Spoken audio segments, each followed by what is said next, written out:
Hi, second graders. Today we're going to finish Wishtree. Let's go. Chapter 49. Dave had a megaphone, and through it he reminded the crowd to stay behind the barriers that had been erected. "This is a big tree, folks," he said, "and when it goes, we don't want anyone else going with it." "Bongo," I said in a voice only she could hear. "You need to get to a safe place. You heard him. I'm a big tree. I don't want you to be in the way when I fall." "I'm not going anywhere," she replied in a stubborn whisper. "Don't worry about me. I'll be fine, but I'm staying with you, Red, and that's final." Dave turned to his workers. "Okay, let's get this show on the road." "Please, Bongo," I said softly but urgently. The saw moved closer. I waited, expecting to hear the painful roar of the chainsaw engine. Instead, a small but intense sound filled the air. Something like puppy growl mixed with kitten hiss. It was a baby opossum. Darting through the huge crowd across the muddy lawn, past Dave and his crew, around the massive saw, beneath the stump grinder, and finally triumphantly up my trunk, was none other than Flashlight. He climbed straight to his former hollow and settled there, his tiny head poking out. He was panting and trembling and hiccuping. He did not seem to be in any danger whatsoever of fainting. "I missed you, Red," he said in a voice so small that only Bongo and I could hear. "Hold off the saw," Dave yelled. "Some dang animal ran up the trunk." Bongo popped out of her hollow. "Flash," she hissed. "You can't be here. It's dangerous. They're about to, you know." "You're here," Flash pointed out. Across the grass streaked hairy spiders with her other babies trailing. She went straight to the opossum hollow, where she proceeded to scold Flash as she snuggled him close. In the sky, little Harold suddenly appeared, frantically flapping his wings like a fuzzy butterfly. Agnes and the rest of her brood followed. They settled into their old home as if they'd never left. Bongo moved to home plate to make room for the owls. The ewes came next, trotting across the lawn. Last to join the group was the skunk family, who quickly scrambled up my trunk.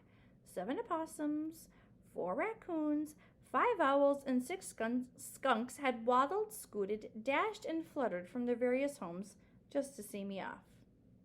My residents, my friends. The crowd was delighted. People applauded. They cheered. They laughed. Francesca, straining to get a look, accidentally let go of the kitten's leashes, allowing Lewis and Clark to escape. They ran straight to me, clambering up my trunk to join the gang. It wasn't all perfection. The babies and parents were grumbling, but softly enough that none of the humans could hear. "Ouch!" muttered Hot Butter Popcorn. "Your tail is in my mouth!" cried one of the ewes. "You smell like skunk," someone complained. "I am a skunk," came the reply. "Mom," asked Harold, "should I be afraid of the cat?" "As a rule," said Agnes, "but this is a special circumstance." It took some effort, but eventually the entire group settled in together above the highest wishes. They gazed down calmly at the fascinated crowd below. One of the tree cutters took off his helmet and scratched his head. "This doesn't just happen," he said to Dave. "Those animals ought to be eating each other." "It's some kind of crazy critter miracle," said another worker. He pulled out his smartphone. "This is going to be on Facebook." Lots of other people seemed to have the same idea. Cameras clicked away. Ignoring the barricades, the reporters dashed over, microphones extended as if they were hoping to interview the animals. Bongo, always a bit of a ham, was happy to comply. "Chip, please," she said to the microphone, waving beneath her. Isn't this a cool picture?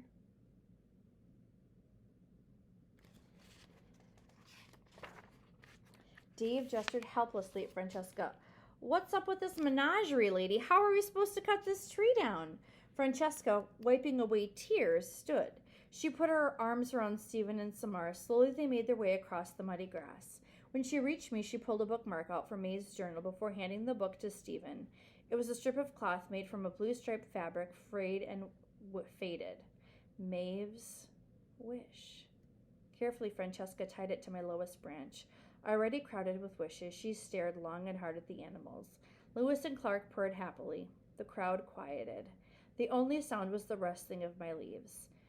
Finally, Francesca spoke. "Look, I don't do speeches. That's not my way." She patted my trunk. "But here's the thing. Until today, I'd almost forgotten how important this old tree is to my family story. And from the look of it," she pointed to the residents, "it's important to a few other families as well." Many people smiled. A few laughed. I hate this word, Francesca carved, running her hand over my carved bark. Hate it.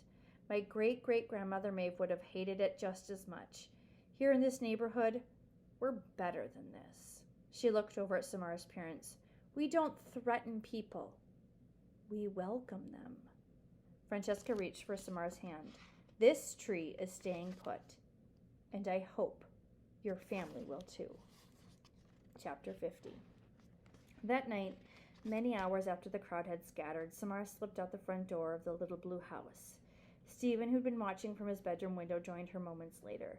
They sat silent beneath my wish-laden boughs, the slightest breath of wind sent the index cards fluttering like huge moths. Moonlight was everywhere, it seemed. On the wishes, on my branches, on the downy-headed owlets, and the upturned gazes of Stephen and Samar. How beautiful we all were, bathed by the soft and silver light. Do you think your family will stay here? Stephen asked. After everything that's happened? I don't know, Samar said. I hope so. The breeze kicked up, cards chattered, ribbons danced, a scrap of notebook paper loosely tied with red yarn to my lowest branch broke free.